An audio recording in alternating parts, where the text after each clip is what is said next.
Hey, now, baby. This is Mo here. I'm on a little break at the nail shop in Miami Dental. And I know I've said a few times on here that I would go live, and I just haven't had the opportunity to go live because I am so busy all the time. It don't even matter if people show up in this live or not. This is literally just one of those times when I'm going to try to go ahead and get this thing going in the new year, 2025. You can start somewhere. So today, I am going to talk about, because I ain't got much time, I literally got like 28 minutes until my next client arrives. So I'm on a little break. But today, I'm going to talk about pretty much customer service. Do you have bad customer service?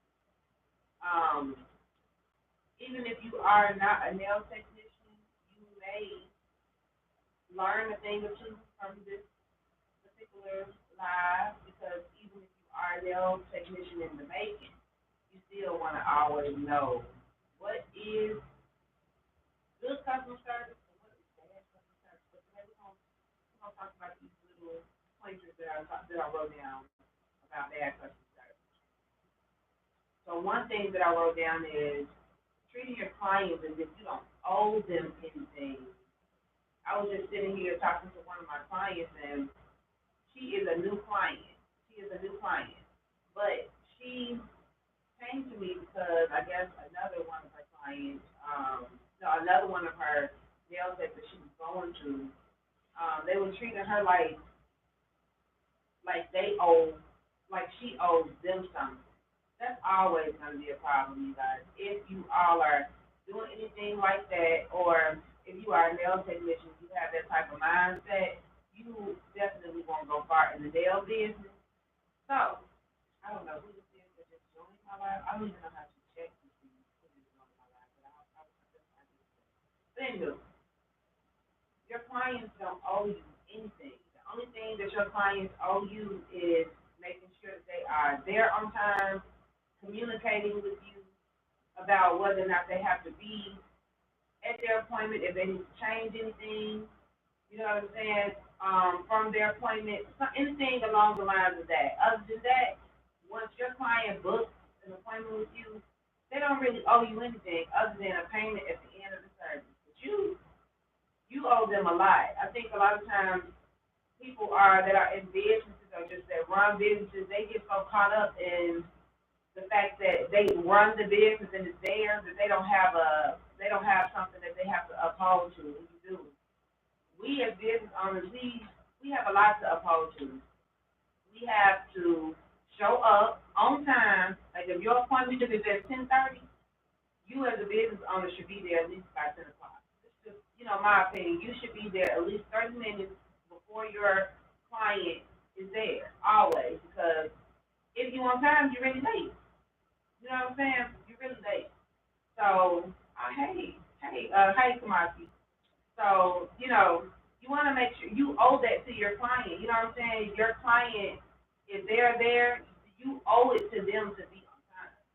So they should never have to be waiting on you, unless it's something that has come about where you need, situations happen. You should be able to communicate that though with your client. So you should always be on time. You owe that to them. So your clients don't owe you anything when it comes to that. You owe them to ask questions about what it is that they are wanting other than them telling you. You still owe it to them to ensure that you're doing whatever it is they're asking you to do the right way. If you should never just assume that, would you say, please hit the thumbs up? Oh, thank you. Thank you, sir.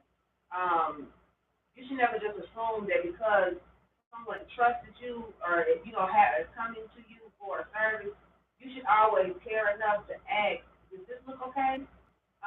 Is this okay with you? Because they might just not want to say nothing. So as a business owner, nail tech, being that this is a nail tech edition, it's your job to thoroughly ask questions. Does this look okay for you? Is there anything about it that you want me to change? To me, that is just having good customer service. So you owe that to them. to have the customer care. To me, that's just my opinion. Another thing is showing up late. Of course, I said that a minute ago. If you are a business owner, you do anything where you are offering services to anybody, you should always be on time. You should never, ever, ever, ever be late to something that you expect people to show up for you. Always be on time. A lot of people have that really, really bad. You will lose clients, customers, just because you are not where you're supposed to be at whatever time that you said that you were supposed to be there. So that's something to always keep in mind. And just having horrible customer service in general. You don't want to answer the phone, or you don't want to respond to text messages because you know you doing something, or your life's so busy that you can't stop whatever it is you're doing because you're really just being lazy. I'm talking about those people in particular. This ain't for everybody. I'm just talking about people in particular that this might hit home to because you're who I'm speaking about. You got clients reaching out to you because they need to reschedule an appointment or whatever the case may be, and you just dodging the text messages. You saw it, but you just dodging it because it ain't something you want to deal with at the moment. It's horrible customer service. Just leaving people waiting that's willing to pay you. Horrible customer service. Because there's plenty of other people out here that do what you do and better. It's like 50 million people out there that do nails or whatever the case it may be, or whatever it is that you do. It's always somebody out here that's better than you. Always.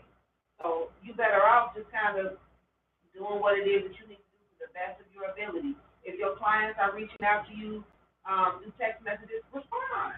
How hard is that? And if that's not something that you want to do, then maybe being a service-based business is not something that's for you. You know what I mean? So, and another thing that I have is um, overcharging your clients just because you're good. Your price should always include, of course, your skill level. Um, of course, the fact that you can execute, but it also should include timeliness, the convenience of you, your location of, your surroundings of, where they're getting their nails done, and the environment. It has a lot of things that that goes into place when it comes to a price. In my opinion, it's not just skill or product. It's many things. Because I would have a problem with if I was going to do someone's nails just because they're good, but they came 30 minutes late, and I had to wait for you, and I had somewhere to be. I got a hair appointment that I was supposed to be at a certain time because this is my day to do my self care, but I couldn't get to them on time because you was late. And then you didn't have any feelings about being late, no apology, nothing. I would rather that price not be so high because why am I paying for it? It's not like you were here on time. It's not like my service was just great, but the nails was great. That's not good. That's not good. So to me, you should never overcharge people just because you're good. Like, charge people because you know that you can deliver in every aspect. I know that I can be at work on time, or I know that I can execute good, or I know that I can give great customer care and make sure my client feels happy when they step outside the door, not just when they put up a front when they're in front of me. You know what I'm saying? When they leave, they're like, you know what, I really love my nails. You know what, I really had a good time today. That to me, people will always be willing to spend their money with you when you overall make them feel good. They'll tip you good. So that's all I got for today, guys. This was just my first time trying to go live. Um, I'm trying to do a little better with that, y'all. So I may go live a lot more often when I'm at work or in between clients because I am busy, okay? But I definitely want to get on here a lot more, talk to you guys, give y'all some topics because I be having people sending me questions and stuff all the time, just randomly on some of my blogs, and it's easier for me to go live and talk to you about these particular subjects here this way. So hopefully you all enjoyed this little discussion, and if you all have other things that you want to talk about, discussion-wise, leave it in the comments. Just leave the comments because I do see them. And I'll get back to you on the next go round. So bye.